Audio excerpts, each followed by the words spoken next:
Welcome student in third session from your textbook chapter number 11, the human eye and the colorful world. Today we will continue this chapter. In last session we studied about the accommodation and defect of vision and their correction. So today we are going to discuss about the dispersion of light. In the year 1665, Newton discovered by his experiment with glass prism that white light like sunlight consists of a mixture of 7 colors. Okay. Means that white light जो रहती है it is a mixture of 7 colors. By saying that white light is a mixture of 7 colors, we mean that white light is a mixture of lights of 7 colors. Newton found that if a beam of white light is passed through a triangular glass prism, okay means जब white light को triangular glass prism से जब पास कराया जाता है the white light split, तो white light split होती है मीन्स वो डिवाइड होती है okay to form a band of 7 colors. Okay, the white lights split to form a band of 7 colors on a white screen. तो जो white light है जब उसको ग्लास प्रिज्म से पास कराया जाता है तो वो स्प्लिट होती है 7 कलर्स में. That is obtained on white screen. The band of 7 colours form on a white screen when a beam of white light is passed through a glass prism is called spectrum of white light. The 7 colors of spectrum are red, orange, yellow, green, blue, indigo and violet. Okay, so these are 7 colors which are found in the band of 7 colors of white light. In figure, a beam of white light AB, okay, is passed into a glass prism PQR. So this beam of white light is split on entering the glass prism and forms a broad patch of 7 colors on a white screen as placed on the other side of the prism. So जैसे ही white light पास होती है prism से so वो 7 colors में split हो जाती है और that obtained on the white screen S. Okay, so note that when the glass prism is kept on its base as shown in that figure, then the red color is at the top. So red color कहाँ पे होगा? At the top में. Okay, मतलब सबसे ऊपर कौन सा colour है? रेड कलर है. And violet color is at the bottom. और जो violet color है वो bottom में होगा of the spectrum. Clear? So the splitting of white light into 7 colors on passing through a transparent medium like a glass prism means transparent medium से जब white light pass होती है cross होती है okay so is called dispersion of light means जब transparent medium से glass prism से जब व्हाइट लाइट पास होती है तो 7 कलर्स में स्प्लिट होती है so that is called the dispersion of light. Clear this one? The formation of a spectrum of 7 colors shows that white light is made up of light of 7 different colors mixed together. That is, white light is a mixture of 7 colors. So white light 7 color का mixture है. Okay. So the effect of glass prism is only to separate the 7 colors of white light. So glass prism का effect सिर्फ ये है कि जो white light जैसे उसमें से जब क्रॉस होती है तो वो 7 कलर्स में व्हाइट लाइट को सेपरेट कर देती है. Okay so a similar band of 7 colours is produce when a beam of white light from an electric bulb falls on A triangular glass prism. जो इलेक्ट्रिक बल्ब की जो light रहती है white colour वो भी जब ग्लास प्रिज्म से cross होंगी तो भी वो 7 कलर्स में डिवाइड हो जाती है. Okay so we can explain the dispersion of light by a glass prism. White light is a mixture of light of 7 colors: red, orange, yellow, green, blue, indigo and violet. So the dispersion of white light occurs because colors of white light travels at different speeds, okay, through the glass prism. The amount of refraction, okay, or banding depends on the speed of colored light in glass. Means now since that different colours travel at different speed means जो different colour है सभी red orange yellow green blue indigo violet ये सभी different speed से travel होते हैं. Okay so the different colours travel at different speeds. They are refracted or bent by different angles on passing through the glass prism. Okay so when light consisting of 7 colours fall on a glass prism, जब white light जिसके अंदर 7 colour consist है जब वो glass prism में false होती है, each color in it is reflected by a different angle. तो जितने भी उसमें 7 कलर्स है वो डिफरेंट एंगल से रिफ्लेक्टेड होते हैं। Okay, with the result that 7 colours are spread out to form a spectrum. तो जो 7 कलर्स है वो स्प्रेड होते and form the spectrum. Clear this? The red colour has the maximum speed in glass prism. So means जो red colour है सबसे ज्यादा speed होती है ग्लास प्रिज्म में। So red colour is divided the least. Due to this red colour forms the upper part of the spectrum. Means up top में red colour ही found होता है। Clear this one? On the other hand the violet colour has the minimum speed. और जो violet colour है उसकी speed बहुत कम रहती है। So minimum speed in the glass prism. So the violet colour is divided the maximum. Means जिसकी speed ज्यादा होती है तो वो बहुत कम डिवाइडेड होता है, और जिसकी स्पीड कम होती है तो वो ज्यादा डिवाइडेड होता है। Clear this one? So due to this violet colour appears at the bottom of the spectrum. Maximum divided होता है इसीलिए वो बॉटम में फाउंड होता है स्पेक्ट्रम के। Note that 7 colours of spectrum differ only in their frequencies. Mean उनकी frequencies different होती है। These colour in the order of increasing frequencies are. Frequency increasing है बट उनकी वेवलेंथ कैसे डिक्रीजिंग है। Okay, so colours are red, orange, yellow, green, blue, indigo and violet. Clear this one? Any light that gives spectrum similar to that of sunlight is called the white light. Clear this one? Now, the recombination of spectrum colors to give the white light. जब आप recombination करते हो तो जो ये 7 colours spectrum के वो फिर से क्या देते थे, आप व्हाइट लाइट देते। So we have just seen that white light can be dispersed into 7 constituent color. So Newton showed that reverse of this is also true. So that is the 7 colored light of the spectrum can be recombined to give back white light. Means जब उसको 7 colour को फिर से एक prism अगर वहां पे रखते हैं और उसको जब क्रॉस कराया जाता है तो फिर से वो क्या देता है, व्हाइट लाइट देता है। As shown in that figure. Okay, a triangular glass prism PQR को वहां पे प्लेस किया गया है on its base QR is shown in that figure, and another similar prism P days, Q days, R days. अब another एक prism लेना है और इस place alongside in its inverted position, और उसको आपको इन्वर्टेड पोजिशन मीन्स उल्टा रखना है, just opposite to PQR. Okay, on its vertex P days, so that its refracting surface is in the opposite direction. तो उसका refracting surface opposite direction होगा. So when a beam of white light is allowed to fall on the first prism PQR, then a patch of that ordinary white light is obtained. और फिर से ordinary white light obtain होती है on a screen as behind the second prism P days, Q days, R days. Okay, so the first glass prism PQR disperse, okay, the white light into 7 color rays, and the second glass prism P days, Q days, R days receive all the 7 colors rays and from the first prism and recombines them into original white beam of light. Okay, तो जो second prism है उसने फिर से उसको recombine कर दिया 7 colours को, okay, and into original white beam of light, so which falls on the screen S, और वो जो कहाँ पे फॉल्स हुई, ऐसे स्क्रीन पे. Clear this one. So the recombination of 7 colours produce by the first prism is due to the fact that second prism has been place in the reverse position, क्योंकि उसको आपने रिवर्स पोजिशन में, okay, placed in reverse position, due to which the refraction produced by the second prism is equal and opposite to that produced by the first prism. Clear this one?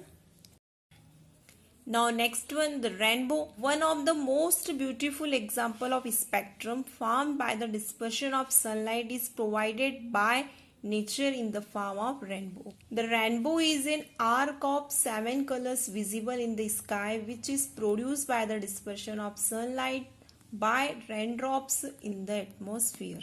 Okay, तो वहां पे कोई prism तो नहीं है, तो वो किसके थ्रू होती है, रेन ड्रॉप्स. और आपको पता है रेन ड्रॉप्स भी कैसे रहते हैं, ट्रांसपेरेंट. तो जब भी white light mean sunlight, white light है, तो जब सनलाइट रेन ड्रॉप से क्रॉस होती है तो 7 कलर्स में स्प्लिट होती है. Okay, so the rainbow is actually a natural spectrum of sunlight in the sky. ये natural spectrum form होता है. Okay, the rainbow is formed in the sky when the sun is shining and it is raining. तो जब sun shine करता है raining के time में, okay, so the rainbow is form. Rainbow कब sky में फॉर्म होता है, when the sun is shining, जब सन शाइन करता है, and it is raining at the same time, means raining भी होती है उसी समय में और सन शाइन भी करता है. Clear this one.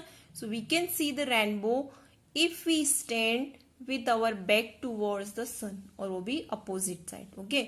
And rain in front of us, rain अपने इन फ्रंट रहती है. और rainbow is always form in a direction opposite to that of the sun, means sun के जस्ट अपोजिट डायरेक्शन में rainbow form होता है. So a rainbow is produced by the dispersion of white sunlight by raindrops in the atmosphere. Means rainbow is produced by the dispersion of white light by raindrops in the atmosphere. जो raindrops रहते हैं atmosphere में, तो उसके through rainbow form होता है. Okay. White light का dispersion होता है with the help of that rain drops. Okay. So each rain drop, तो जितने भी रेन ड्रॉप्स है act as a tiny glass prism, क्योंकि आपने अभी पहले पढ़ा कि जब भी व्हाइट लाइट को ट्रांसपेरेंट मीडियम से जब क्रॉस कराते हैं तो वो 7 कलर्स में स्प्रेड होती है, 7 कलर्स में वो डिवाइड होती है. तो यहाँ पे रेन ड्रॉप्स भी कैसा है, ट्रांसपेरेंट है. तो each rain drop act as a tiny glass prism splitting the sunlight into a spectrum. Clear this one. Now next point, atmospheric refraction. We know that when light goes from one medium to another medium having different optical densities, then refraction of light rays takes place. जब light एक medium से cross होकर दूसरे medium में जाती है तो refraction form होता है. So now in the atmosphere we have air everywhere, you know that. So but all the air in the atmosphere is not at the same temperature, means same temperature की air नहीं होती है. Some of the air layers of the atmospheres are cold, whereas other air layers of the atmosphere are comparatively warm or hotter. So now the cooler air layers of the atmosphere behave as optically denser medium. तो जो cool air रहती है वो dense होती है, okay, for light rays, whereas the warmer air layers of the atmosphere behave as a optically rarer medium. Okay, तो जो warm air रहती है वो रेयर मीडियम के जैसे बिहेव करती है, और जो कूल एयर रहती है वो डेंसर मीडियम की जैसे बिहेव करती है. Okay, for the light rays. Clear this one. So in the same atmosphere we have air layers having different optical densities. Clear this one. And when light rays pass through the atmosphere having air layers of different optical densities, then diffraction of light takes place. Clear this one? So जब light different air layer से जब वो cross होती है तो refraction of light takes place होती है. So the refraction of light caused by the Earth's atmosphere is called atmospheric refraction. तो इसे क्या कहते हैं, इस atmospheric refraction.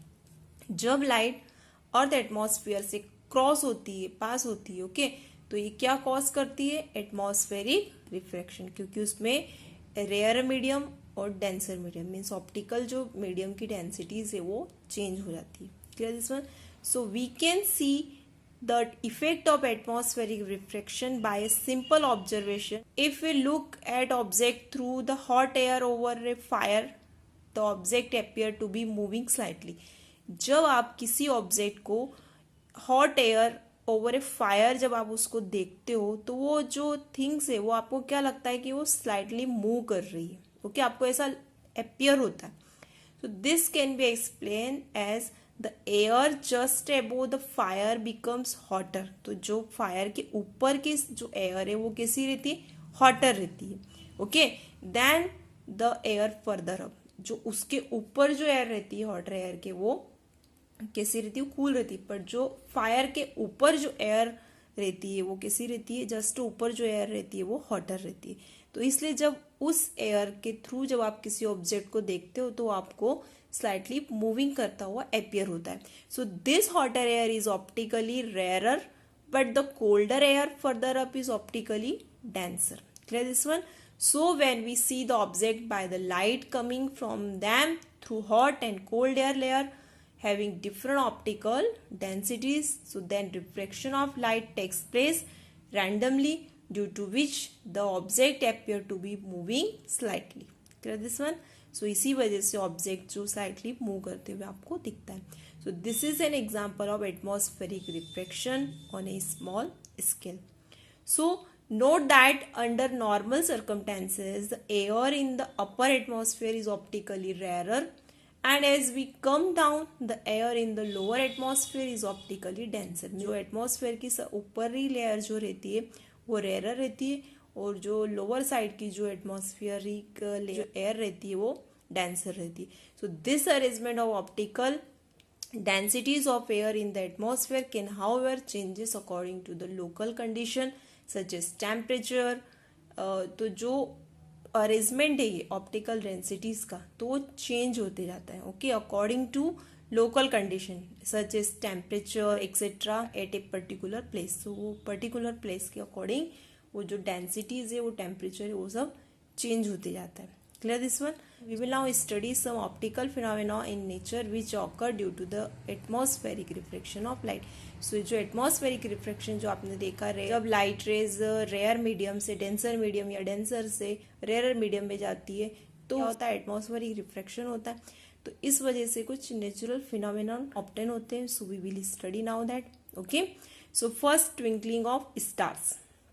So we know that star emit their own light, okay, so called star light. Due to this light the stars shine in the night sky. Now when we look at a star in the sky on a clear night, we observe that the intensity of light coming from it changes continuously. तो वो continuously changes होते जाते हैं क्योंकि वो rare medium से denser से rare medium ऐसे वो क्रॉस होते हुए जाते हैं. At the one moment the stars appear to be very bright, और एक मोमेंट पे स्टार बहुत ज्यादा ब्राइट करता है, and the next moment it becomes very dim. In fact the stars go on becoming bright and dim again and again. Bright होगा फिर dim होगा फिर ब्राइट होता है फिर डिम होता है, तो bright and dim again and again. And we say that stars twinkle at night. Twinkle means what? टिमटिमा रहे. ओके, तो स्टार्स क्या कर रहे हैं? टिमटिमा रहे. Twinkling of a stars is due to the atmospheric refraction of stars light. What is the reason behind that stars are twinkle?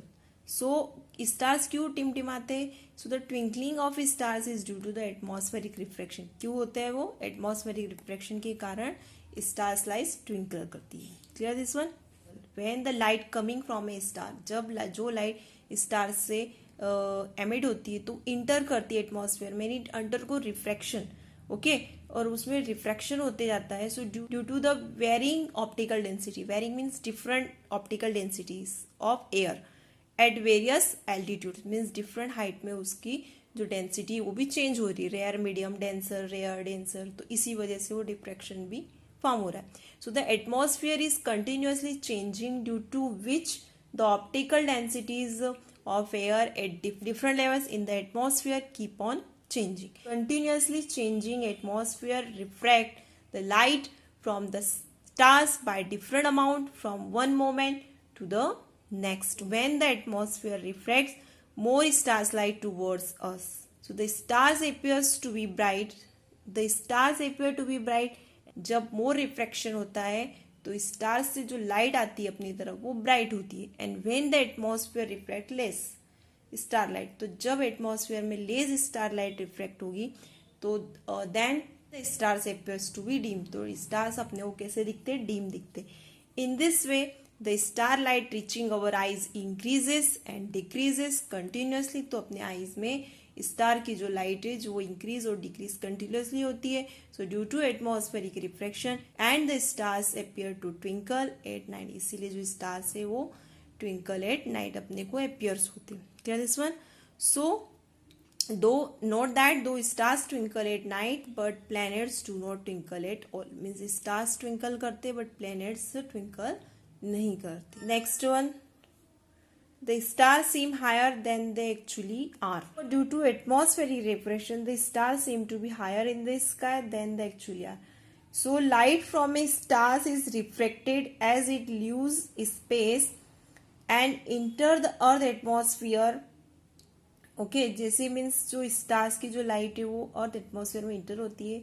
Air higher up in the sky is rare. जो air रहती है sky में higher पे, okay, तो जो air रहती है higher up sky में तो वो रेयर रहती है, but that nearer the earth surface is denser. तो अर्थ के जो नियरर जो एयर रहती है वो डेंसर रहती है. और so as a light from a stars come down, okay, जैसे स्टार्स जैसे लाइट डाउन साइड आती है, so the dense air bends the light more, so जो डेंस एयर वो मोर लाइट बैंड करती है. Due to this reflection of stars light, okay, the stars appear to be at a higher position, इसलिए आपको star जो है वो higher position पे दिखते हैं. Clear this one. For example in that figure, though the actual position of star is at A, means आप figure में जैसे आप देख पा रहे हो कि जो एक्चुअल पोजिशन है स्टार की वो ए पे है. Okay, so but due to atmospheric refraction it seems higher in the sky at position B. तो रिफ्रेक्शन के कारण वो हायर पोजिशन पे आपको दिखता है at the position of B. तो एक्चुअल उसकी जो पोजिशन है स्टार की वो ए पे, पर एटमॉस्फेरिक रिफ्रेक्शन के कारण आपको वो बी पोजिशन पे दिखता है, मतलब ए से थोड़ी ऊंचाई पे दिखता है. This is because our eyes will see the star at that position from where light hears it in the star light line direction. So our nearest star the sun also seems higher than it actually is. Okay, तो वो भी higher पे दिखता है जबकि वो actually पास में, ड्यू टू एटमॉस्फेरिक रिफ्रेक्शन. तो एटमॉस्फेरिक रिफ्रेक्शन के कारण stars seems higher than they actually are. Thank you.